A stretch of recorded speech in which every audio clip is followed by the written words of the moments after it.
On your left side is the only male South American sea lions that we have here.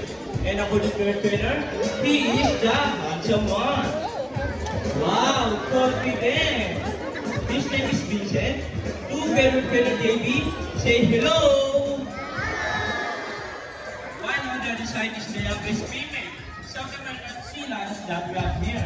And according to her trainer, she is the cutest. Oh, don't be shy, girl. Her name is Ira. Together with trainer Jean, say hi. Now let's continue. So guys, do you have any idea why they're called fin or feather-moving marine mammals? Any idea? Do they have feathers? Well, let's ask them. Hey buddies, do you have feathers? The answer is no. It's actually because of their front flippers, which are shaped like a bird's wing. See those? The term flippers may also be translated as wing-footed, since their flippers do look somewhat like wings. In fact, they appear to be flying underwater as they swim from place to place, right, children? And did you know they're often mistaken like seals because they look very much alike? But some differences between a seal and sea lions is the fact that they are bigger front flippers. And they can also turn their back flippers, something seals cannot do. As a result, they can walk upright while on land. And that's the fun demonstration. How about a round of applause for our sea lion friend? Yeah. And you know what guys? They have this long and flexible neck. How flexible? Well, check this out. So flexible, right? How about a round of applause for our sea lion friends? And as you can see, their bodies covered with a thin coat of short, coarse hair. And their whiskers help the sea lion sense of touch. They contain nerve fibers, which make them sensitive. Oh, nice man! Hey! They may also use their whiskers to aid in navigation, or to detect vibration from prey in the water. And their small external ears give them a good sense of viewing, both above and below the water surface. Sea lions, like many marine mammals, can see with both above and underwater, and have a keen eyesight but no color vision. In the wild, they inhabit waters close to shore, black walking cliffs with lightful, and have a preference for rocky beaches. They have excellent climbability, which can easily scale rocky cliffs. Check this out. Tourists come from rivers. Now, let's talk about their female beauties. Let's start with Vincent, the handsome one. Sea lions can generally cruise at around 11 miles per hour, using the rowing movements of their front flippers, while their back flippers are stretched out behind their bodies, functioning as rudder for steering. And that is the normal swim.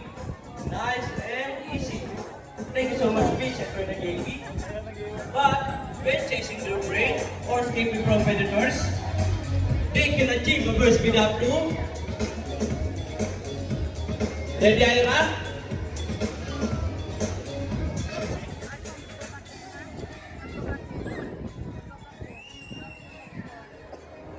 Come on, Ira.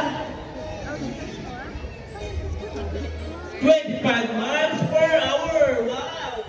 Look at that. That is so fast. I remember, of course, Ira, the cutest.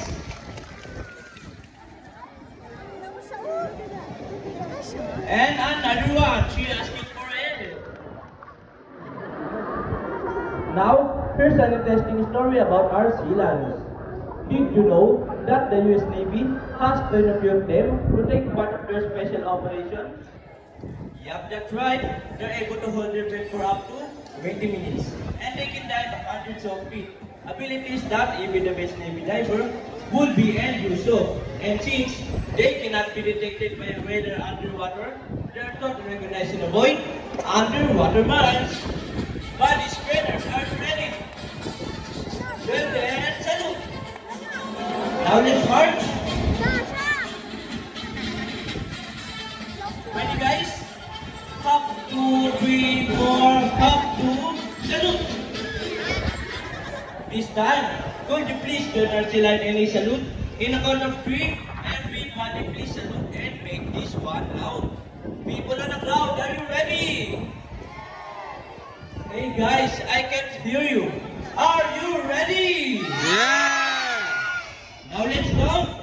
1, 2, 3, salute everybody. Salute! Thank you so much. Sea lions are also used to search and recover equipment from the water. H2O. So trainers, go first. The ring. You're going to get the ring, sea lion friend.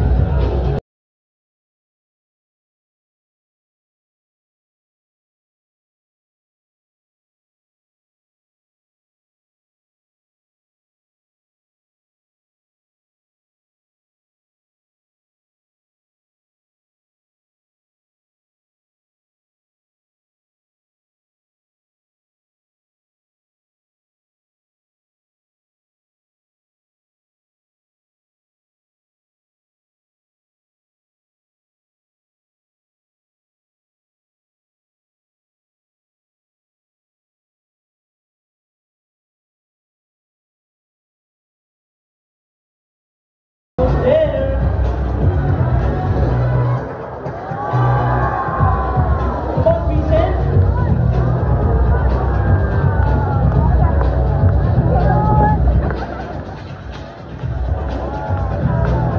Seven. Fantastic.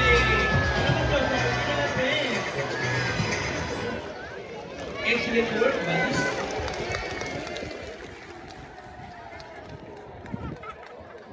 This time, would you like to see a dance number from our Silan friend? Hey guys, where's the energy? Would you love to see them dance?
Shake those booties.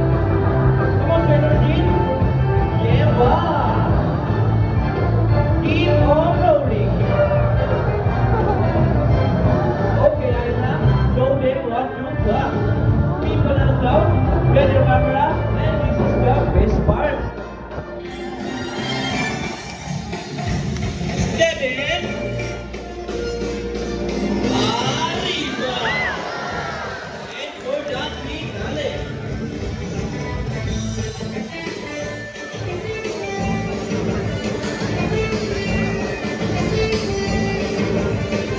Ready? Let's go!